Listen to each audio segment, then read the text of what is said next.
Assalamualaikum warahmatullahi wabarakatuh. Nama saya Emilia Sari, mahasiswi Universitas Mercu Buana. Pada video kali ini saya akan menjelaskan tentang kasus manipulasi laporan keuangan pada PT Arta Graha Investama Sentral atau PT Agis Tbk. Nah, sebelum kita membahas tentang kasus manipulasinya, baiknya kita mengetahui dulu sejarah dari bisnis PT Arta Graha Investama Sentral ini atau PT Agis.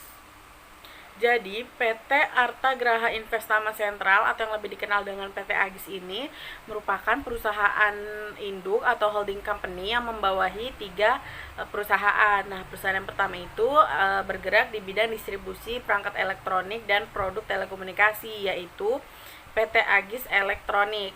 Nah, untuk perusahaan yang kedua itu bergerak di bidang peralatan rumah tangga, yaitu PT Agis Mitra Mandiri. Kemudian untuk perusahaan yang ketiga, ini PT Agis ini bekerja sama dengan Fujian Shinjifu Enterprise Co Ltd. Kemudian mereka membentuk perusahaan patungan yang bergerak di bidang sumber daya alam, yang yaitu perusahaan PT Agis Research. Nah, PT Agis ini juga dikenal sebagai pendiri dan pembangun merek Sony pertama di Indonesia loh. Nah, kenapa PT Agis ini bisa dikatakan sebagai pendiri dan pembangun merek Sony? Jadi, PT Agis ini awalnya dibangun sekitar tahun 1985 dengan nama awal yaitu PT Mulia Eltra Wahana dengan jumlah karyawan kurang lebih sebanyak 5 orang. Nah, perusahaan ini menjadi partner kerjasama dengan Sony Corporation untuk hal distribusi, servis, retail, dan manufaktur produk Sony di Indonesia. Nah, kemudian di tahun 1987 PT Mulia Eltra Wahana ini ganti nama menjadi PT Mulia Kencana Sonindo dengan jumlah karyawan kurang lebih 14 orang. Kemudian 2 tahun berlalu, pada tahun 1990 berganti nama kembali menjadi PT Multi Mitra Sonindo di bawah bendera Amcol Group dengan jumlah karyawan lebih dari 100 orang. Nah, kemudian 2 tahun berlalu lagi, yaitu pada tahun 1992, PT Multimitra Sonindo ini telah membuka 5 cabang, yaitu di daerah Ciputat, Kelapa Gading, Wahid Hasim, Mangga Besar, dan Harmoni. Nah, kemudian pada tahun 1997, PT Agis ini masuk ke dalam jajaran perusahaan yang tercatat di Bursa Efek Jakarta atau yang sekarang lebih dikenal sebagai Bursa Efek Indonesia. Nah, masuknya PT Agis ke dalam Bursa Efek Jakarta ini melalui merger dengan perusahaan PT Telaga Mas Pertiwi Indonesia. Nah, sejak saat itu kode efek perusahaan ini adalah TMPI. Nah, pada tahun 2001, PT Multimitra Sonindo ini mengganti namanya kembali yaitu menjadi PT Agis Tbk dan menjadi divisi servis. Nah, kemudian pada tahun itu jumlah karyawan itu mencapai 469 orang dan memiliki 31 cabang ditambah dengan 3 pick up point. Nah, kemudian pada tanggal 14 Februari di tahun 2014, PT Agis ini secara resmi mengganti nama perusahaan mereka menjadi PT Sigma Gold Inti Perkasa. Nah, alasan utama pergantian namanya ini agar tidak terlalu identik dengan bisnis elektronik. Sejalan dengan perubahan nama tersebut, PT Agis pun merambah bisnis ke cabang penambangan emas. Nah, nama yang diubah pun hanya induknya saja, tetapi nama Agis akan tetap diterapkan pada anak perusahaan lainnya. Nah, setelah mengetahui sejarah dan bisnis dari PT Agis Tbk ini, mari kita bahas tentang modus operandinya atau cara pelaku melakukan kecurangannya. Jadi, kasus PT Agis ini bermula karena adanya fluktuasi yang tidak wajar pada harga saham PT Agis. Nah, fluktuasi harga tersebut terjadi dalam kurun waktu 1 tahun, yaitu pada periode September 2006 hingga periode Agustus 2007. Nah, di sini bisa kita lihat untuk harga saham di periode September 2006 hingga Agustus 2007. Pertama di sini ada di tanggal 29 September yaitu di angka Rp185. Kemudian meningkat secara signifikan setelah Bursa Efek Jakarta ini memasukkan saham Agis ke dalam daftar efek yang memenuhi syarat transaksi margin pertama kali pada tanggal 28 Februari 2007. Nah, sahamnya itu ada di angka Rp460. Nah, meskipun harga saham Agis ini sempat menurun ke angka 430, namun setelah ditransaksikan secara margin harganya itu terus meroket. Kemudian pada tanggal 22 Maret saham itu ditutup di posisi Rp590. Nah, kemudian naik kembali ke angka Rp800 pada tanggal 12 April. Nah, dari sini dari tanggal 12 April ini saham Agis terus meroket ke angka Rp910 pada penutupan 13 April. Nah, dari kenaikan harga saham ini, Bursa Efek Jakarta sempat menghentikan sementara atau mensuspend PT Agis ini sebanyak 6 kali sejak pertama kalinya itu pada tanggal 12 April 2007 ketika harga saham PT Agis ini sudah naik sebesar 172,97% dari penutupan 20 September 2006 yang lalu. Nah, ternyata setelah ditelusuri, hal yang menjadi awal kasus tersebut karena adanya pemanipulasian saham yang dilakukan oleh broker. Nah, caranya itu adalah dengan titip jual saham. Nah, sebenarnya titip jual beli saham ini dilarang oleh Bursa Efek Jakarta, tetapi ada pialang yang melanggarnya. Nah, terjadinya fluktuasi harga saham PT Agis ini tidak lepas dari berbagai informasi yang berkembang di pasar. Nah, rumor yang berkembang di pasar waktu itu menyebutkan adanya rencana akuisisi PT Akira Indonesia dan PT Toyota Suso Indonesia. Nah, waktu itu Direktur Utama dari PT Agis yaitu Bapak Joni katanya PT Agis ini sudah menyiapkan dana sebesar 75 juta US dollar yang akan digunakan untuk akuisisi tersebut.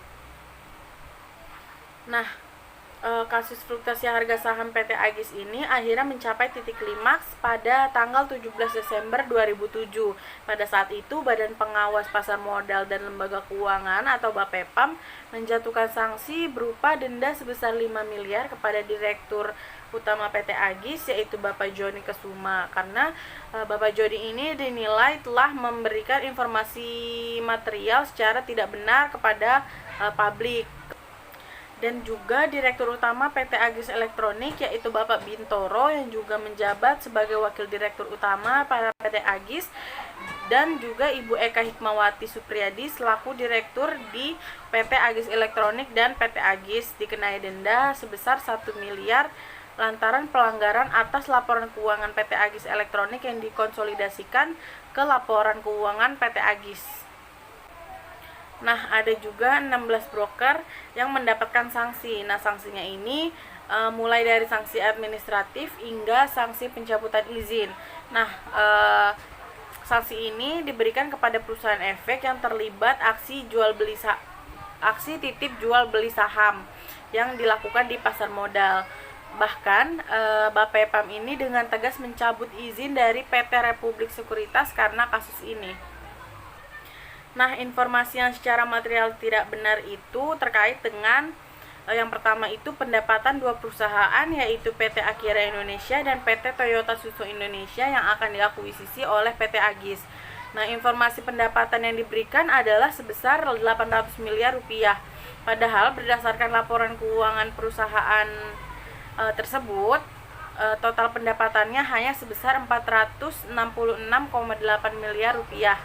Kemudian yang kedua itu Bapak Joni kan juga menyampaikan pernyataan yang berbeda mengenai jadwal realisasi pelaksanaan akuisisi PT Akira Indonesia dan PT Toyota Suso Indonesia. Buktinya rencana tersebut belum juga terrealisasi. Nah, kemudian yang ketiga itu ada dari laporan keuangan PT Agis yang merupakan konsolidasian dari anak perusahaan yang salah satunya itu ada PT Agis Elektronik. Nah, di dalam laporan keuangan konsolidasian PT Agis di tahun 2006 itu diungkapkan pendapatan lain-lainnya itu sebesar 29,4 miliar yang berasal dari laporan keuangan PT Agis Elektronik. Nah, namun angka itu tidak didukung dengan bukti-bukti yang kompeten.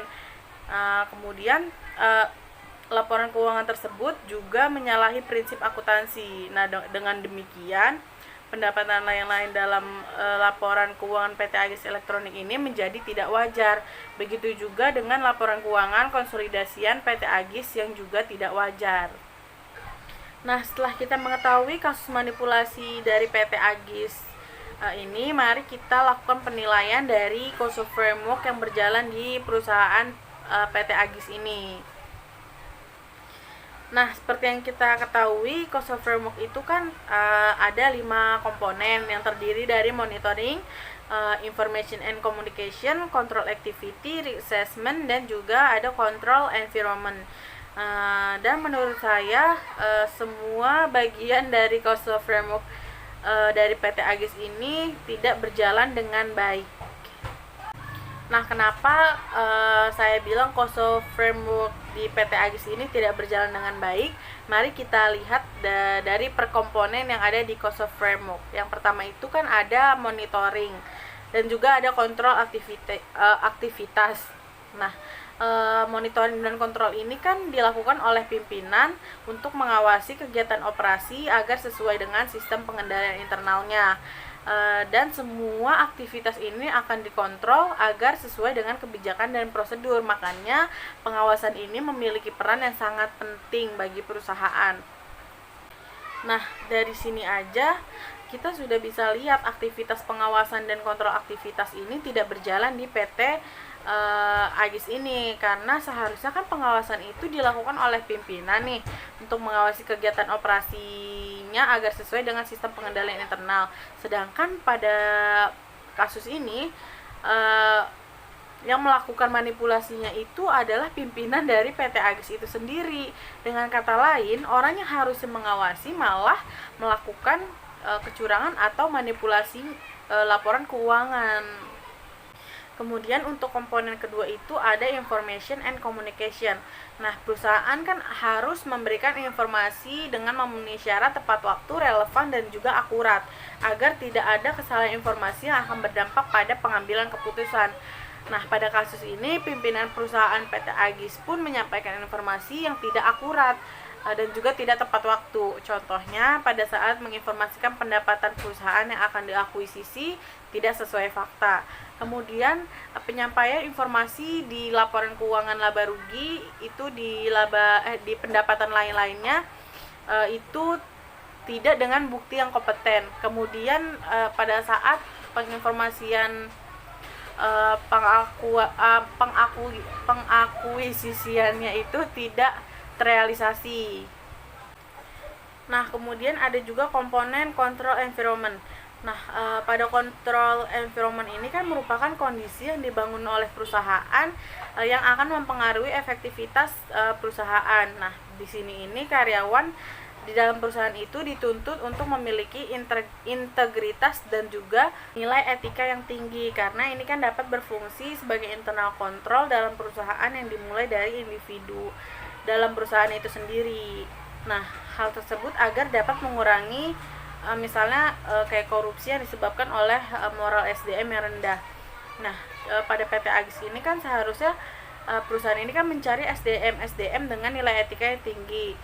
Nah, percuma aja kalau misalkan misalkan karyawan yang di bawahannya itu memiliki nilai etika yang tinggi, tapi kalau misalkan atasannya itu melakukan kecurangan dan manipulasi keuangan, kan sama aja kontrol environment-nya itu tidak berjalan dengan baik. Nah, kasus manipulasi laporan keuangan PT Agis ini kan pasti berdampak kepada banyak pihak-pihak terkait, contohnya kepada stakeholder. Nah, yang pertama itu ada dampak bagi laporan laba rugi konsolidasian PT Agis yang terjadi overset sebesar 29.400.000.000 rupiah, di mana itu jumlah dari pendapatan lain-lain sebesar 17.460.000.000 yang dibukukan tanpa didukung bukti-bukti yang kompeten. Kemudian juga hasil dari pendapatan lain-lain sebesar 11.900.000.000 yang dibukukan dengan prinsip akuntansi yang salah. Nah, akibatnya PT Agis harus membukukan kerugian sebesar 18 miliar 240 juta, bukan laba bersih sebesar 10 miliar 700 juta rupiah. Nah, kemudian akan berdampak bagi para pengambil keputusan dalam perusahaan, karena laporan keuangan ini kan salah satu acuan yang akan digunakan dalam pengambilan keputusan dalam perusahaan. Nah, dengan adanya kesalahan dalam laporan keuangan tentu akan mempengaruhi proses pengambilan keputusannya. Kemudian akan adanya keraguan terhadap kredibilitas perusahaan. Akibatnya perusahaan akan sulit untuk mendapatkan kepercayaan dari donatur, investor maupun pelanggan. Nah, dan juga perusahaan yang memiliki kesalahan pada laporan keuangannya dan telah tersebar di publik, itu akan membuat perusahaan tersebut memiliki citra yang lebih buruk, karena orang-orang akan beranggapan bahwa perusahaan tersebut berisikan orang-orang yang tidak profesional dan diatur oleh manajemen yang buruk. Nah, selain itu perusahaan tersebut juga akan dianggap memanipulasi data, dan hal itu merupakan hal yang tidak etis. Nah, dampak dari kasus manipulasi laporan keuangan ini juga akan berpengaruh buruk bagi aliran dana perusahaan. Nah, hal ini tentunya akan mempengaruhi banyak hal lain, misalnya seperti pembayaran gaji karyawan. Kemudian mari kita lihat asersi manajemen apa yang kurang diuji pada laporan keuangan PT Agis ini. Nah, seperti yang sudah kita ketahui, asersi manajemen itu kan terdiri dari Serova PD atau SEVAP, yang isinya tuh ada completeness, existence, right and obligation, kemudian ada valuation, kemudian ada allocation, kemudian ada juga presentation and disclosure. Nah, menurut saya pada kasus ini itu yang kurang diuji itu di bagian existence, valuation, dan juga presentationnya. Nah, yang pertama kita lihat dari existence-nya. Nah, existence ini kan berhubungan dengan apakah uang entitas dan transaksi yang dicatat telah terjadi selama periode tertentu dan dapat dibuktikan dengan bukti pendukung yang kompeten. Nah, kalau kita lihat dari kasus ini, dalam laporan laba rugi konsolidasian PT Agis ini kan diungkapkan pendapatan lain-lain sebesar 29,4 miliar yang berasal dari laporan keuangan PT Agis Elektronik, yaitu anak perusahaannya. Namun angka ini tidak didukung dengan bukti-bukti yang kompeten. Jadi bisa disimpulkan bahwa asersi manajemennya ini kurang diuji oleh akuntan publiknya sehingga tidak terdeteksi seperti itu. Nah, yang kedua, asersi manajemen yang kurang diuji oleh akuntan publik adalah valuation. Karena valuation ini kan berhubungan dengan apakah komponen aktiva, kewajiban, pendapatan, dan biaya sudah dicantumkan dalam laporan keuangan dengan jumlah yang semestinya. Nah, pada kasus manipulasi laporan keuangan PT Agis ini terdapat informasi pendapatan lain-lain yang diberikan itu kan sebesar 800 miliar rupiah. Padahal setelah dilihat kembali pada laporan keuangannya itu ternyata hanya sebesar 466,8 miliar. Nah, kemudian yang ketiga, asersi manajemen yang kurang diuji oleh akuntan publik adalah presentation. Karena presentation ini kan berhubungan dengan apakah komponen-komponen dalam laporan keuangan sudah dijelaskan atau sudah diungkapkan semestinya sesuai dengan SAK. Nah, dalam laporan laba rugi konsolidasian PT Agis diungkapkan pendapatan lain-lain bersih sebesar 29,4 miliar yang berasal dari laporan keuangan PT Agis Elektronik.